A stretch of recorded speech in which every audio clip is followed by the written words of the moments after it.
ده بعد ما خلصت عايزه اقول لكم ريحتها بجد تحفه زي ما انتم شايفين.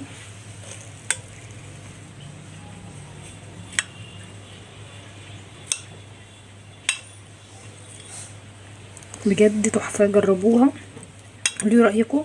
متنسوش تعملوا لايك واشتراك في القناه لو عجبكم الفيديو. هنعمل دلوقتي مع بعض احلى صينيه بطاطس باللحمه، واقول لكم على كل التركات بتاعتها وازاي تطلع معاكي زي بتاعت اجدادنا كده، ريحتها وطعمها اللي يتجنن.